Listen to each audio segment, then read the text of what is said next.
लेकिन fact of the matter is के एक रिपोर्टर झूठी खबर देता है और कहता है मैं अपनी खबर पे कायम हूँ, वो उसकी पहले भी खबरें बाउंस हो चुकी हैं अल्हम्दुलिल्लाह, लेकिन शर्मिंदा होने की बजाय वो आके बार बार उसको ठोक बजा के कह रहा होता है कि थोड़े दिनों में पता चल जाएगा। पूरा पाकिस्तान का सहाफ़ती डायस्पोरा जो है उस खबर के ऊपर डिस्कशंस कर रहा है। ये सहाफ़त आप लोग सिखा के गए सारों को। देखिए नहीं, सहाफ़त का बोरिया बिस्तर गोल हो चुका है, मैं मानता हूँ। और जो सहाफ़त हो रही है वो सहाफ़त के नाम पे एक दाग है, धब्बा है। इस वक्त जो जर्नलिज्म में हो रहा है, जो उन लोगों की खबरें बड़ी उछाली जाती हैं, उनको मैं ड्यूटीफुल सहाफ़ी कहता हूँ। वो ड्यूटीफुल है। हाँ, ड्यूटीफुल है ना, वो ड्यूटी दे रहे हैं, अपनी अपनी ड्यूटी दे रहे हैं। और जितनी देर उनको कहा गया खेलने का उतनी देर वो खेल रहे हैं अपना। वो जो है ना न्याजी साहब जो है अपने, वो जो बहनोई जो है अपने इमरान खान साहब के, हफीज़ुल्लाह न्याजी, उन्होंने बड़ी अच्छी बात की। उन्होंने कहा एक होता है तवज्जो दिलाओ नोटिस। हफीजुल्लाह न्याजी तो पूरे मुल्क के बहनोई हैं। अच्छा, वो कहते हैं कि एक होता है तवज्जो दिलाओ नोटिस, जो पार्लिमानी लैंग्वेज में कहे। एक होता है तवज्जो हटाओ नोटिस। तो ये जितने सहाफ़ी हैं, मतलब मिक्की को भी हम जानते हैं, मालिक को, मेरे साथ प्रेस क्लब में सेक्रेटरी भी था मेरा, मैं अपना एजाज सैयद साहब को भी जानता हूँ, मैं अपना सुहेल वराज साहब, ये सब बाद में आने वाले हैं। लेकिन जिस अंदाज में कर रहे हैं और जिस जगह ये पक्के हो जाते हैं, पहले कहानियाँ सुनाते हैं, कभी हाथी की, कभी शेर की, कभी टाइगर की, करके फिर वो उस नुक्ते पे आते हैं जहाँ उनकी ड्यूटी लगी हुई है, वो अपनी ड्यूटी दे रहे हैं। मैं ही नहीं समझा सहाफ़त हो रही है, वो सहाफ़त हो नहीं रही। सोशल मीडिया ने रही सही कसर भी पूरी कर दी। अब जो लोग समझाने वाले, जो सिखाने वाले थे, उसकी ज़रूरत नहीं है।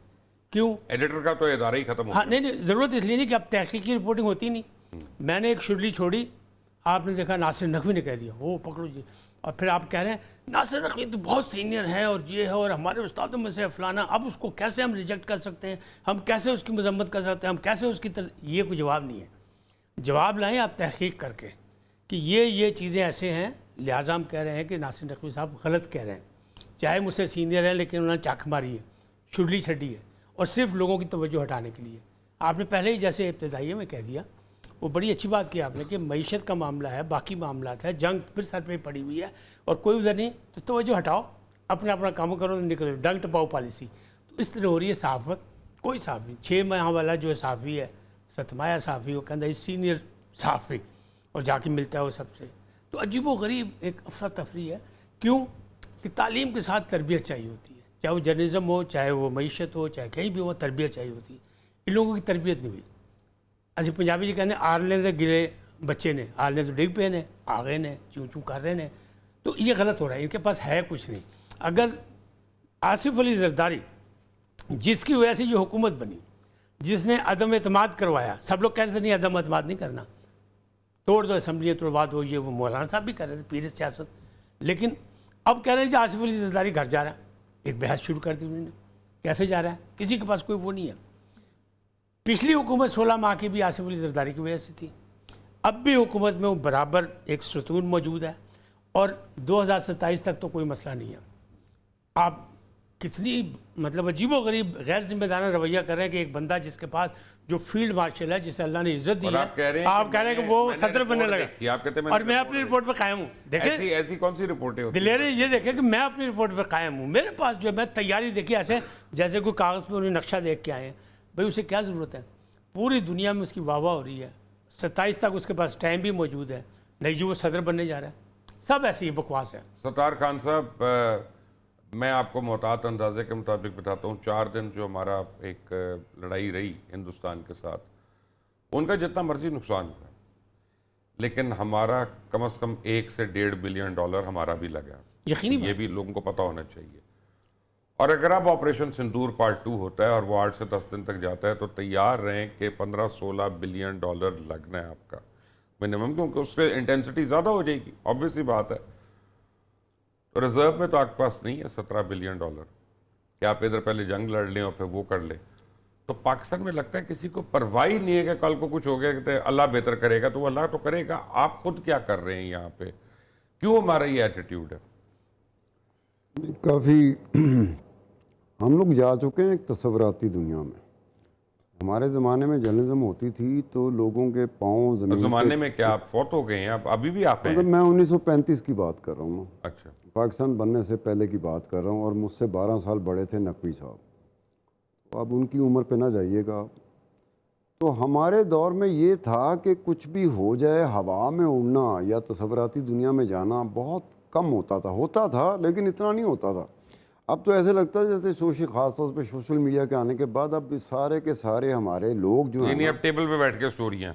अब ये तसव्वुराती दुनिया में जा रहे होते हैं। आपके साथ इस तरह की गुफ्तगू की जा रही होती है कि जिसके जवाब में आपके पास हंसने के अलावा कोई और चारा नहीं रह जाता कि यार ये बंदा क्या बात कर रहा है, कहाँ से इसको ये बात पता चली है, क्या इसको सब्सटेंशिएट कर सकता है। मैं अब मिलूंगा साबिर शाह को, मैं बताऊंगा आप उसके मतलब क्या कह रहे थे ऑन एयर।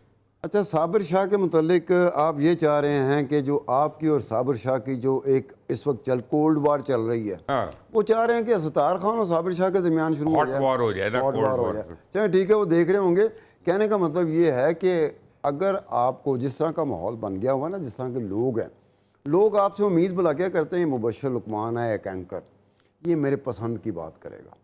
आप उनके पसंद की बात ना करें, वो ठक करके आपकी तरफ से निकल जाएगा, वो दूसरे की तरफ जाएगा कि मेरी पसंद की बात करो। उसको रियलिटी के साथ अब कोई लगाव नहीं रह गया। पाकिस्तान की सोसाइटी, पाकिस्तान का माशरा, पाकिस्तान के लोग ये रियलिटी से इंफॉर्मेशन से, मालूमात से बाहर जा चुके हैं। अब ये तसव्वुराती दुनिया बन चुकी है। तसव्वुराती दुनिया में अगर आप इनको उठाएंगे ना, तसव्वुराती दुनिया में जाके, खुदाई कसम आप देखेंगे कि आपके आगे पीछे आधा पाकिस्तान होगा। ठीक मुनीस मोइन, बीबीसी ने रिपोर्ट दे दी कि अगर फ्यूल का और एनर्जी की आप टैक्सेस निकाल लें तो आप पर रेवेन्यू स्ट्रीम्स नहीं हैं। तो हमारे करता धरता लोग जो हैं उनको एहसास नहीं है कि हमने रेवेन्यू स्ट्रीम्स किस तरह बढ़ानी है और अपने खर्चे किस तरह कम करने हैं। मुबश्शिर साहब कहते हैं कि मिली है जब से उनको बोलने की आज़ादी, तमाम शहर के अखबार झूठ बोलते हैं। वाह वाह वाह। और जहाँ तक रही बीबीसी की बात, तो मैंने अपने थीसिस में इसके ऊपर काम किया था, जिसमें कि बीबीसी भी फंडेड स्टोरीज चलाता है, और वो स्टोरीज जो प्रो इंडिया और एंटी पाकिस्तान Fair होती enough. हैं। ख़ास तौर पर आप देखते हैं उनका जो कंटेंट है, इंडियन मूवीज़ ख़ास तौर पर, वो उसको स्पॉन्सर करके अगर पब्लिश कर रहा है तो इसका मतलब कि उसके पीछे कौन है।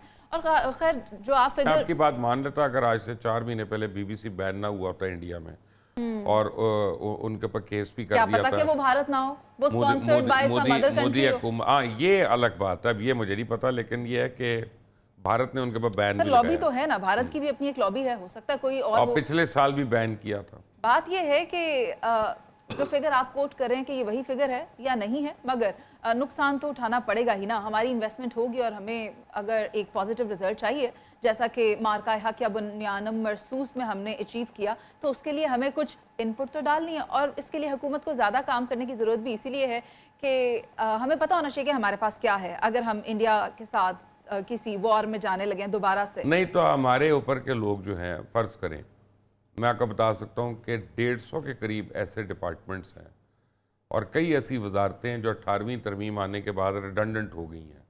उनको ख़त्म क्यों नहीं किया जा रहा? क्यों अपना अवाम के ऊपर बोझ है वो अभी तक?